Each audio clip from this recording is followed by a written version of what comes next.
Pues la primera abstracción que vamos a ver para hacer, para trabajar aquí en este curso se llama la abstracción paralelo. Y la idea es, pues, entenderla intuitivamente y usarla para ver cómo se va a usar. Y no vamos a entrar en el detalle de cómo se programa, aunque ustedes van a tener el código ahí por si quieren entrar a mirar. Entonces, ¿cuál sería una forma sencilla de indicar explícitamente en un programa que dos computaciones deben realizarse en paralelo? Entonces, para eso se van a inventar la abstracción paralelo. Entonces, paralel se va a escribir así y recibe dos expresiones, solo dos, E1 y E2. Entonces, va a tomar dos expresiones, E1 y E2, las computa en paralelo y devuelve una pareja con los dos resultados. O sea, paralel de 1 de 2 más o menos como esta figura. Entran dos expresiones, adentro él de alguna manera hace que la una se ejecute en un hilo, digamos, la otra se ejecute en otro hilo, recoge los dos resultados y los empaqueta en una pareja y lo devuelve en una pareja, B1, B2. Eso es lo que hace la abstracción paralela. ¿Listo? En la abstracción. Entonces vamos a verla funcionando. Vamos a verla funcionando en un ejemplo que se llama calcular la norma P. Entonces, ¿qué es la norma P? Dado un vector representado por un arreglo de enteros, queremos calcular la norma P. ¿Qué es la norma P? La norma P es una generalización de la norma. La norma es como la distancia, esto es el tamaño de los vectores. Entonces, eh, la norma 2, entonces, de un vector de n dimensiones es a0 al cuadrado más a1 al cuadrado más a n menos 1 al cuadrado, la raíz cuadrada de eso. Esa es la norma 2. La norma P, entonces, es la misma cosa, pero lo es raíz, es elevado a la 1 sobre P. Entonces, la raíz P de la suma de A0 a la P más A1 a la P más AN menos 1 a la P. O sea, lo que está aquí en rojo es una suma. Entonces, sumo todos los elementos del vector elevados al cuadrado, A0 al cuadrado, 1 al cuadrado, y luego a todos los saco a raíz cuadrada, o en general, sumo todos los elementos elevados a la P, y luego a eso le saco la raíz P. Esa es la norma P. Entonces nos dicen, quiero un programita para calcular la norma P. Entonces vamos a tratar de hacer eso, y va a ser con el primer ejemplo con el que vamos a ejemplificar la paralelización de cosas. Entonces, para calcular esta suma, o sea, la rojita, la que hay adentro, es suficiente con tener una manera de calcular la suma para un segmento del arreglo entre S y T. Entonces, lo primero es, dice, vea, suponga que yo tengo un programa que calcula, que yo le doy S, le doy T, y el programita calcula esta suma entre S y T menos 1, de A sub I a la P. Entonces, si yo tengo esa manera, calcular ese pedacito, que es lo que me va a dar este programa que hay aquí, que se llama sum segmento, ya les voy a mostrar. Entonces, calcular la norma P es decirle que lo haga con S igual a 0 y T igual a N. Entonces va a sumar desde 0 hasta N menos 1, ahí a la P, ¿cierto? Y a eso luego le calculo la raíz PS. Entonces, eso es lo que voy a mostrar aquí mejor. Eh, entonces, vamos a llamar hola, ¿cómo es que es? Eh, ¿Brian? Sebastián. Sebastián, Hidrobo. Ah, es que como estaba aquí conectado, sí, no sabía que estaba aquí. Ah, bueno. Saludos a Sebastián Salas y a Estefanía Noguera. Entonces, aquí está definida la función para elevar x a la p. Entonces, elevar x a la p es simplemente invocar una función que ya está predefinida ya eh, que es la que eleva e a la algo. Entonces, x a la p es e a la p por logaritmo del absoluto. No importa, esta función es la función que eleva x a la p. ¿Listo? Bien. Entonces, ahora vamos a hacer una función que se llama sum segment. Ahí está suficientemente grande, ¿o quieren más grande?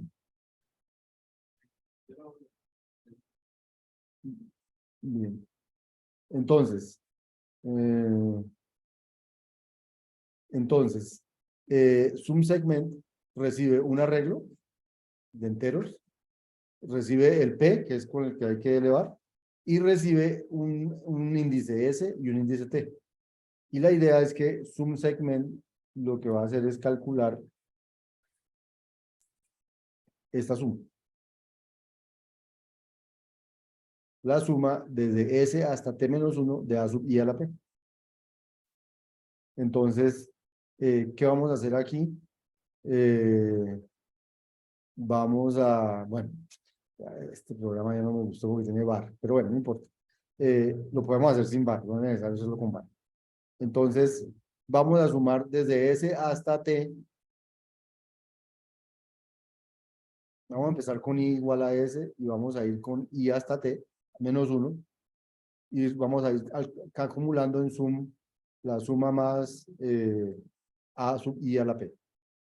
Entonces, elevamos A sub I a la P y lo vamos acumulando en sum y vamos haciendo el ciclo hasta que terminamos. Esto lo vamos a poder hacer con un ciclo que no fuera así, pero bueno, no importa, ya está hecho así. Y devolvemos lo que acumulamos en suma. ¿De acuerdo? Entonces, esto devuelve la suma de todos los elementos de A sub I a la P. Yo no sé por qué tengo ese programa de Combar, pero no importa. Eso es el programa que suma desde S hasta T los elementos del arreglo. Desde S hasta T menos 1 los elementos del arreglo elevados a la P, a la potencia P. Entonces, ¿cómo se calcula la norma P?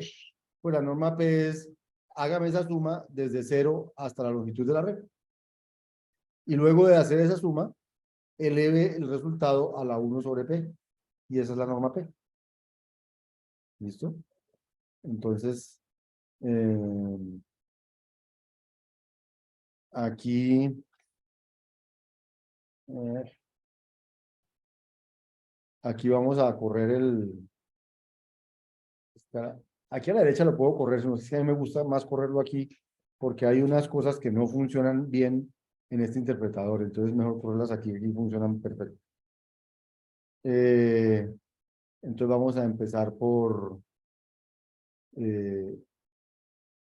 importar el valor absoluto. Common, Common es una librería que viene por aquí, que es donde viene el parallel y el task. Entonces, esta librería es la que tiene codificado el parallel y el task. Entonces, esa es la que esa es la que estamos incluyendo aquí. Ese common es esa para poder, ahorita no lo voy a usar, todavía no lo voy a, lo que hice no lo voy a usar, pero más adelante lo voy a usar, entonces lo voy a incluir de una vez. Y defino la función que eleva x a la p.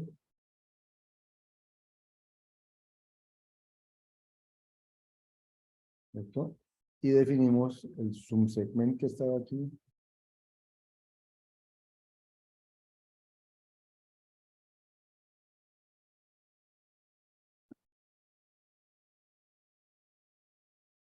Y luego definimos la norma P, que lo que hace es llamar a subsegment desde 0 hasta la longitud.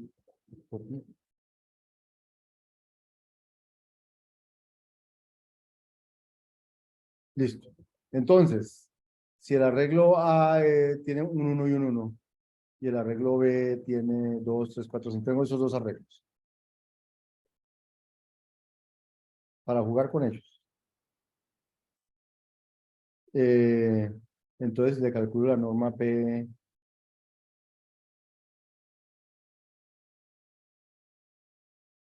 a A con 2, me va a dar 1 al cuadrado más 1 al cuadrado, o sea 2, y raíz de eso. Esa es la raíz de 2. ¿Sí? La norma en la tercera dimensión da esto, y si calculo, no sé, la norma de B, la euclidiana, da esto, y si calculo la norma dimensión 3 da esto, y así. O sea, ya tengo el programita que calcula la norma P para cualquier vector. ¿Listo? Bien, ahí está.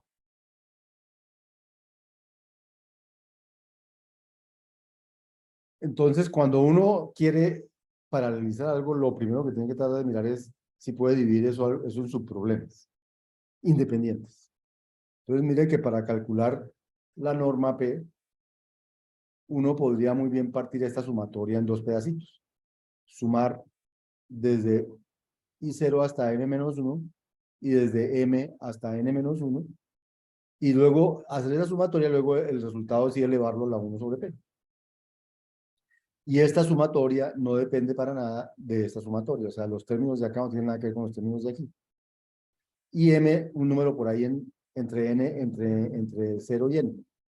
Entonces, yo podría muy bien hacer la norma P de la siguiente manera, en dos partes, la norma P en dos partes. Cojo el arreglo y calculo la mitad del índice, la longitud y la sobre 2. Y entonces digo, la suma 1 va a ser sumar el segmento entre 0 y m, y la suma 2 va a ser sumar el segmento entre m y la longitud.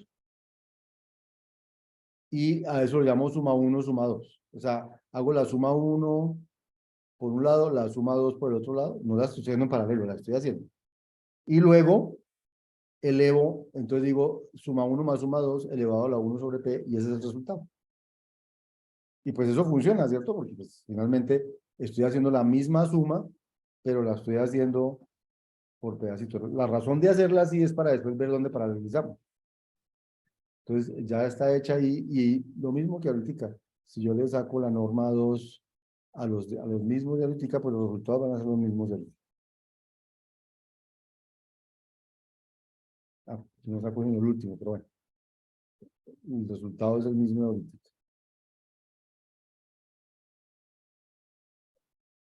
Y así. Entonces ya tengo la misma función, pero aquí adentro hago esto en dos pedacitos. Hago esta suma por un lado, esta suma por el otro y ya. ¿Listo? Bien. Cuando tengo eso, entonces uno podría pensar en paralelizar. ¿Cómo podría pensar en paralelizar? Digamos que este es el programa que acabamos de ver. Dice, para sumar los dos segmentos, haga la suma del primer segmento, la suma del segundo segmento y luego sume esos dos. Y entonces, ¿cómo funciona ese programa? Ese programa dice, bueno, primero calculo la suma de los del primer segmento, luego calculo la suma de los del otro segmento, y E1 y E2 se están calculando en secuencial, porque aquí no hay nada que paralelice. Entonces, ¿cómo va a calcular el esto? Calcula el primer pedazo, luego calcula el segundo pedazo, y eso me da E1 y eso me da E2. Y luego haré la suma y todas esas cosas. Entonces, la idea es, ve, pero eso podríamos hacerlo en paralelo. ¿Qué significa en paralelo? Que al mismo tiempo que se ejecuta que al mismo tiempo que se ejecuta este pedazo, se ejecute este otro pedazo. Porque los dos no tienen nada que ver. Es decir, si esta suma, si esta pareja, en lugar de calcularla tal cual la estoy calculando, la calculo con paralelo, lo único que hice fue, en lugar de llamar a esta pareja, llamo a paralel de esa pareja. Entonces, él va a calcular E1 por un lado, E2 por el otro, y luego me da el resultado. Ventaja, que estas dos cosas se pueden hacer como en paralelo. Entonces, la versión paralela puede tardar. Ahora, hacerlo paralelo va a tardar algún tiempo en configurar la ejecución paralela. O sea, hacerlo paralelo, cuando yo llamo paralel de algo, ya tengo que hacer algo más que solo estas dos cosas. ¿Cierto? Porque aquí esto estas dos cosas. Aquí tengo que hacer algo más que solo estas dos cosas. Tengo que poner a funcionar eso en paralelo. Pero de pronto vale la pena poner a funcionar eso en paralelo si el trabajo es suficientemente grande y todo eso. O sea, eso solo lo hago una vez. Poner a funcionar eso en paralelo, se hacen las dos sumas en paralelo y luego saco el resultado. Entonces, después de que haya puesto la cosa a funcionar en paralelo, uno puede sentir que las cosas progresan como dos veces más rápido que la versión secuencial, porque las dos mitades se hacen al tiempo. Entonces, en lugar de demorarme una mitad más lo que demoró la otra mitad, me demoró lo que me demoró una sola mitad. Entonces da la impresión de que esto debería ser más rápido. Ese es el que vamos a hacer aquí, el paralelo. El paralelo. ¿Sí? Entonces, aquí está la norma en dos partes en paralelo. Entonces, lo que hacemos es ese mismo programa de aquí arriba, el mismo. La única diferencia es que aquí donde decía suma 1, suma 2 igual a esta parte, ¿dónde está? Suma 1, suma 2 igual a la pareja, sum segment, ta, ta, ta. Aquí va a decir paralelo. Es lo único diferente. Paralelo, lo mismo. Y luego el programa dice lo mismo. Después de hacer ese paralelo, haga suma 1 más suma 2 y elévelo a la 1 sobre P. Ese es mi nueva suma en paralelo. Lo que quiero ilustrar con todo esto es la abstracción paralelo, ¿no? Entonces, paralelo lo que hace es eso, es, es mandar en paralelo esto con esto y pues va a funcionar igual. Miren, si yo hago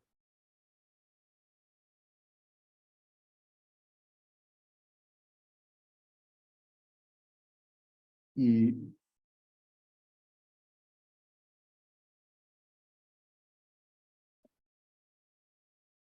todas lo mismo. Ahora, no hemos medido tiempos, pero en principio esto se hizo en paralelo y no en secuencial.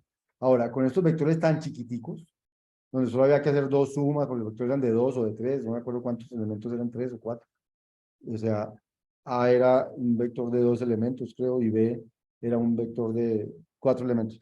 Muy probablemente poner a funcionarlo paralelo se va a comer el tiempo que me ahorre sumando esas cosas. Pero cuando lo haga con un arreglo muy grande, tal vez la cosa va a ser bien diferente. Ahorita trataremos de ver eso. Por ahora lo que me interesa es que vean la idea de la abstracción paralela es donde usted vea que dos cosas que usted está haciendo secuenciales las puede hacer en paralelo, pues póngale un paralelo y eso se hace en paralelo. Esa es la idea de la abstracción paralela. Le sacaremos jugo en la medida en que el overhead, lo que le gasta poner a funcionar lo paralelo, lo que se consume poner a funcionar lo paralelo, no sea menos que lo que sea muy poquito tiempo comparado con lo que se ahorra poniendo esas dos cosas a correr la mitad del tiempo. Pero obviamente, si la cosa es de correr una cosa en 100 milisegundos a dos de 50 milisegundos, tal vez no nos vamos a dar cuenta de eso y tal vez poner a correr en paralelo la cosa va a ser muy cara. Pero cuando la cosa va a ser en segundos y en minutos, pues uno va a ver la ventaja de correr las cosas en paralelo. ¿Listo? Por ahora lo que nos interesa es la abstracción paralela, no sé si quedó claro. ¿Cómo está definido paralel internamente? Entonces, paralel es una función que recibe dos tareas, pero esas dos tareas las recibe por nombre. O sea, él no las pone a ejecutar inmediatamente. No, no, o sea, cuando yo lo llamo, no se ponen a ejecutar esas tareas. Esas tareas se ejecutan por allá adentro, internamente, pero no cuando yo invoco paralel. Cuando yo invoco paralel, solo envío los cuerpos de las tareas. Las tareas no se ejecutan inmediatamente. Y allá adentro hará lo que tenga que hacer para ejecutar las dos tareas en paralelo y devolver una pareja con los resultados. ¿Sí? Grosso modo, si ustedes vienen aquí al Common, el Common yo se los voy a compartir con los talleres. En el Common entonces habrá una cosa que se llama Parallel aquí. Y fíjense que lo que hace, este es un paralel de 4, aquí hay un paralel de 2, aquí hay un paralel de 2. Lo que hace realmente es llamar a un paralel de alguna clase por allá, con la tarea A y B, y en ese scheduler, pues, aquí está paralel. Entonces lo que hace ese paralel ahí adentro es como crear, esta tarea no la toma la otra, mejor dicho, coge, no hemos visto la abstracción task, entonces no lo vamos a entender todavía, pero la abstracción task va a hacer correr en otro hilo a este señor B, mientras que este señor A va a seguir corriendo en el hilo actual, entonces va a tener dos hilos corriendo, uno la tarea A y otro la tarea B. Y luego hay alguien que le dice, bueno, ya necesito sus valores, póngase a funcionar, y este join, que se acuerdan que era el de los hilos, era el que hacía que nada siguiera hasta que este no haya terminado. Entonces, eso es como la implementación interna de Parallel, que es correr dos tareas de paralelo. Eso es lo que hace Parallel. No nos interesa realmente el detalle ni aprender cómo está hecho scheduling, esas cosas, simplemente eso funciona. Eh, entonces, para el E1, E2, devuelve lo mismo que devuelve la pareja E1, E2. O sea, lo mismo, lo interesante es eso, es que la semántica de paralel es la misma semántica de construya la pareja E1, E2. O sea, ya lo que hacía esto en secuencial es lo mismo que hace esto en paralelo, desde el punto de vista funcional. ¿Qué devuelve? Devuelve lo mismo. ¿Mm? La ventaja que Parallel lo puede hacer más rápido, puede construir más rápido esta pareja que hacerlo solamente así. Esa es la gran ventaja. Nótese que el tipo de argumentos de Parallel se pasan por nombre. ¿Por qué se pasan por nombre? ¿Qué pasa si los argumentos de Parallel se pasaran por valor? Entonces, ¿qué pasaría? Que para ejecutar Parallel, el primero evaluaría el primer argumento, luego evaluaría el segundo argumento y luego llamaría paralelo. Pero ya estarían los argumentos evaluados, luego las tareas no se hubieran ejecutado en paralelo, sino en secuencial. Porque estaría usando el mecanismo de evaluación estándar por valor, que dice, si tengo 5 argumentos, evalúo el primero, evalúo el segundo, evalúo en ese orden. Entonces necesito que pase eso, pero como están en el por nombre, entonces él no los va a evaluar y el que va a mandar a evaluar las cosas por dentro es paralelo. Y las va a mandar a evaluar una tarea y otra tarea, luego sí las va a mandar a evaluar en paralelo.